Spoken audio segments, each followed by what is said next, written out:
Good day. Welcome to our 7th annual Running Against Ruptures. I'm Cindy, your run director. And I'm Mel Bolton. Year 1 was held on June 28, 2015, just 2 years after the passing of my dad, Bob Wood. I'm happy to report, though, that as of today, which is June 6, 2021, we've raised just over $100,000 in these 7 years. Can you believe that? That's a significant amount. Yeah, I was pretty excited.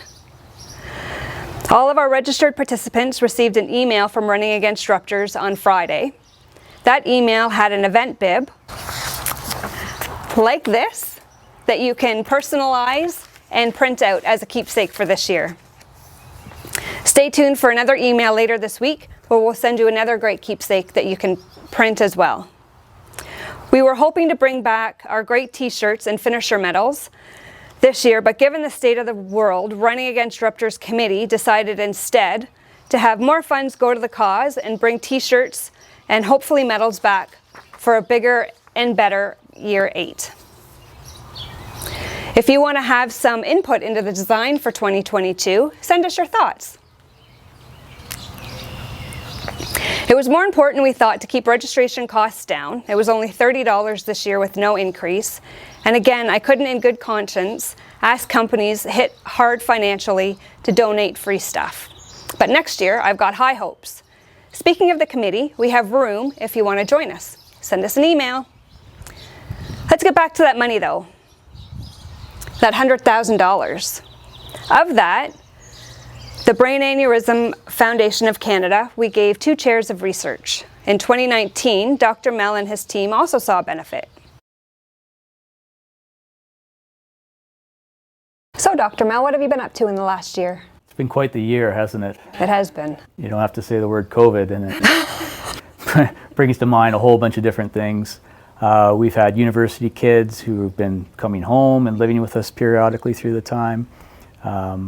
My training for the 5K run hasn't been on track the way it has been in other years. It's hard. Yeah, so I always find 5K, that distance that's hard for me to run. So I'm working towards it. I can do it, but it's definitely no medal winning finish, that's for sure. On the work side, COVID has been very disruptive to the hospitals, obviously. If somebody gets admitted to hospital, unless the person is in very grave danger, family's not allowed in to see people. So that makes it even harder when there's stressful times.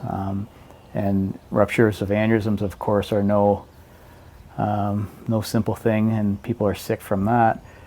And families aren't allowed in to visit sometimes. So that's been tough. On the professional side, neurosurgery has been running at a very minimum of 60%. Most of neurosurgery is urgent or emergent. So realistically, we've been running probably 75–80% on average, when a lot of other services have not been in the hospital at all. So we've been there helping to take care of people. And that's where Running Against Ruptures has helped fund some fellow trainees.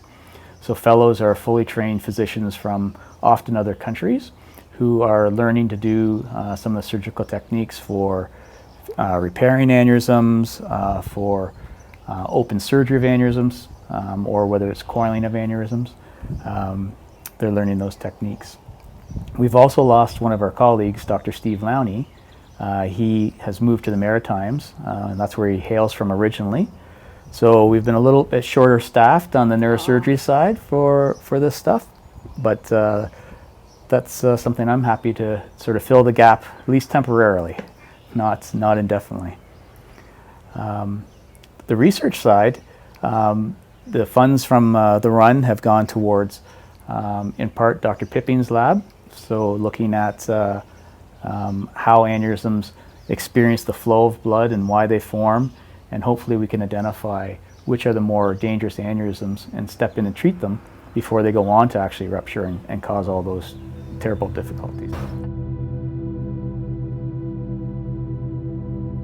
One of the many questions that we get is, what is an aneurysm? And to answer that, we really have to talk about what normal blood vessels look like and how they branch. Because blood vessels often branch in a pattern that looks somewhat like a Y. And the blood flows along, and it either goes up this branch here or it turns and goes up this branch. And it's this part of the blood vessel wall here which directs the flow up one limb versus the other. So if there's a weak spot in this area, the blood flow can push against that and cause it to balloon out and form a bubble. This is the aneurysm. And some aneurysms are stable, but other ones go on to become weak, and unfortunately the blood can rupture through the aneurysm and cause bleeding. So it's the rupture of an aneurysm that causes problems for people, not necessarily just the presence of the aneurysm itself. So there's a couple of ways to fix aneurysms. The first way is with traditional open surgery, where we make an incision in the skin, open up a window of bone, work around the brain, and expose this area. And then we put a metal clip, sort of a glorified clothespin, across the neck of the aneurysm and squeeze it shut. So the blood that used to flow in there and swirl around now is blocked by the clip, and the blood's directed up the limbs of the blood vessel and not into the weak spot of the aneurysm itself. As you can imagine, surgery is sometimes a little bit invasive. You're working on the brain itself and moving things around. So people have said, is there a less invasive way? And that's where the endovascular techniques have developed, where we puncture the artery in the hip or the wrist and go up inside these blood vessels with catheters, and we can place a small little catheter right inside the aneurysm. And then we can deploy these platinum coils and fill the inside of the aneurysm with these coils like this. And now the blood flow goes here, bounces around, slows down, and when blood slows down, particularly around foreign material, it forms a blood clot and seals off the aneurysm. Some aneurysms, however, are a little bit more difficult. You can imagine that if you had an aneurysm that was very broad-based, something like this, that if you put a small little catheter into the aneurysm and tried to push coils, they would want to come down and block off the artery. So instead we can put a stent, which is a wire mesh cylinder, and create a floor to the aneurysm. And now when we push the coils inside, they stay up here inside like this.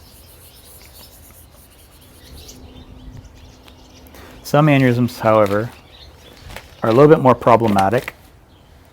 It's not easy for me to draw why they're problematic, but if we draw another aneurysm like this, it looks a little bit like the logo, wouldn't you say, Cindy? Yeah, absolutely.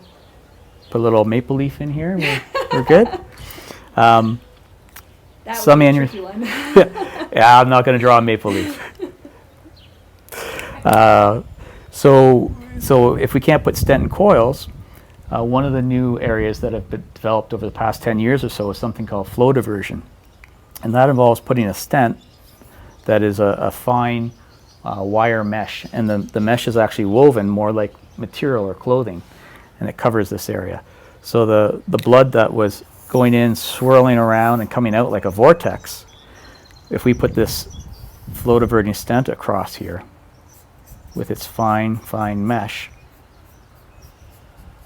like this, it breaks up that jet into small little wisps, kind of like the screen on a porch door. So if you had the window down on your door, you could feel the strong gusts of wind against your face. But if you put the screen up, no longer do you feel those gusts of wind. You just feel sort of the bulk movement of air in and out of the room or the outside.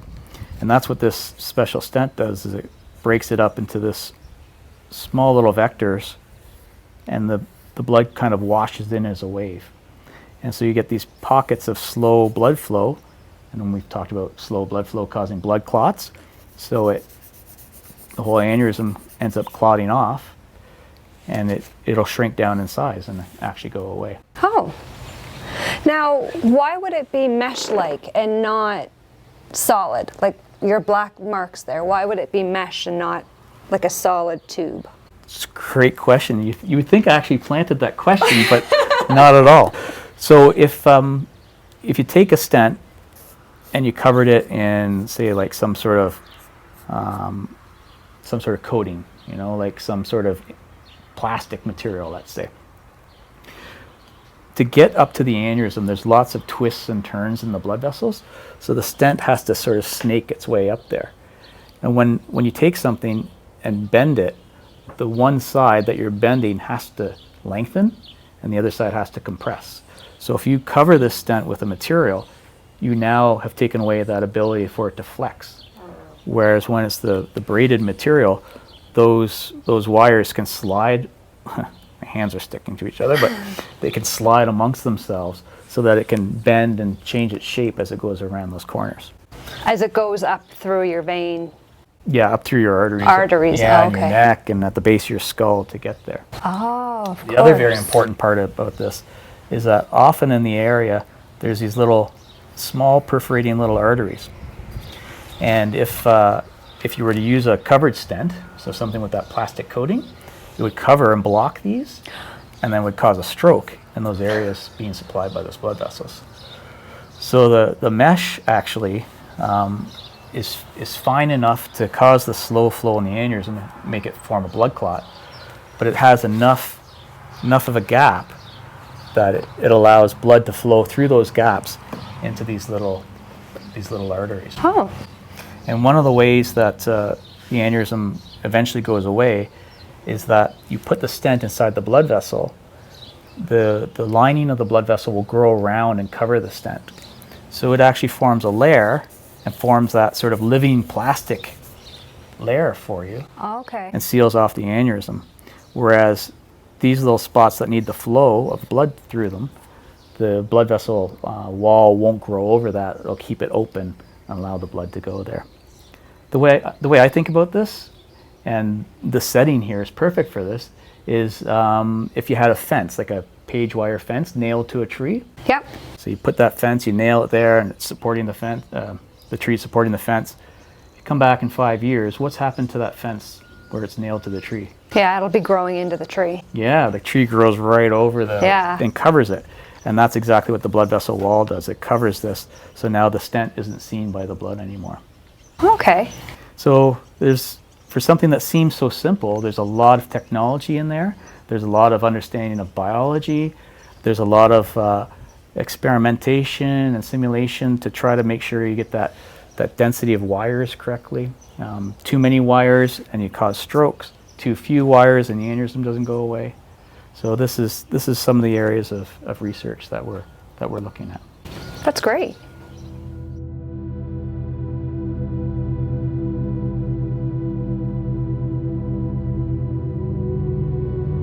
When he passed away, it was sudden. We were at the hospital and the doctor came out and said, you know, he's passed away. He had a ruptured brain aneurysm. And I went home and I Googled what a brain aneurysm is because I had never heard of that before.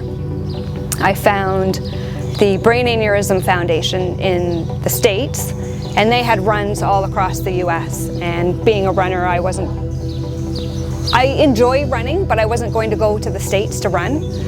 And so I got in touch with them and asked if they had anything here in Canada. And they said no, but we are getting our charitable designation in Canada. So I sort of hung on and they said, well, you can organize a run if you like. And I went, well, how hard can it be? Lo and behold, it's pretty difficult, but the first year we managed. We had t-shirts and some fancy bracelets, and that was June 2015. So just 2 years after my dad had passed away. And then we raised $7,000 that year. Last year, in 2019, we raised $5,000, COVID, and those were the two lowest years. This year we're at $14,500 the last time I checked.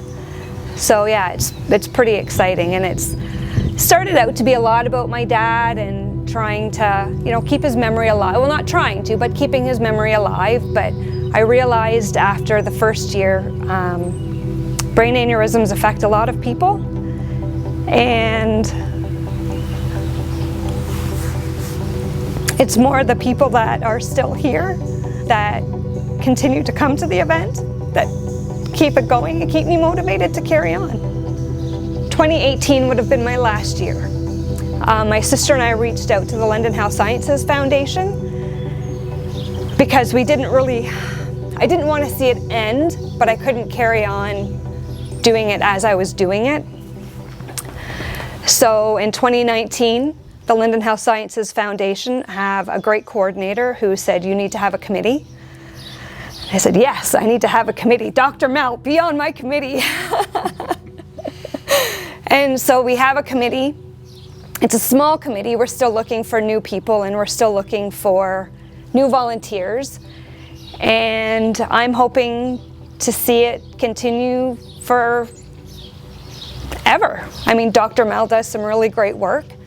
And I know the people that survive brain aneurysms, because they are absolutely survivable, speak great things about the research that's being done.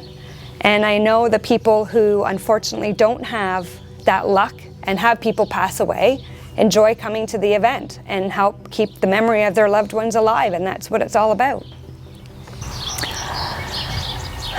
This year I really hope that people get active, get off the sofa, put down their bag of chips. I'm encouraging myself to get out there, to walk, run, ride your bicycle, take pictures, and share those pictures. I mean, like I said, you're not alone. I don't want our participants to feel that they're alone. And I hope that by sharing their pictures and their videos and even their memories of their loved ones, their own experiences, that they can feel somewhat connected to our event, so that next year, touch wood, when we can do it in person, it'll just be that much greater. So I'd like to take a moment and thank our sponsors that sponsored our event this year. We have a platinum sponsor for the third year in a row. That's London Glass and Mirror. They're located on York Street here in London. We have two silver sponsors, United Local 527, also back for a third year, and Beckett Personal Injury Lawyers, who have been a silver sponsor with us since our first run in 2015. We also have a sponsor, Medtronic. They've been with us since, off the top of my head, 2016. I think the first year was the only year they missed out. Also, thank you to you, our viewing audience, our participants, our donors, and our volunteers. You are what keep this run going and make it worthwhile. So thank you. Send us photos of what you see while you're out there and photos of the reason why you're doing this. Loved ones, lost ones, your family, your friends, we want them all. Tag us on socials, Facebook and Instagram. We can't be physically together, but we can be together by sharing our experiences. On behalf of the Running Against Ruptures Committee, I want to thank you all so much for donating and for participating. Now, whether you're going to be swimming, biking, or running, or even walking your 5K, I want you to do it safely, have fun, and don't forget to send us the pictures. Thank you so much to all of our teams for donating and participating.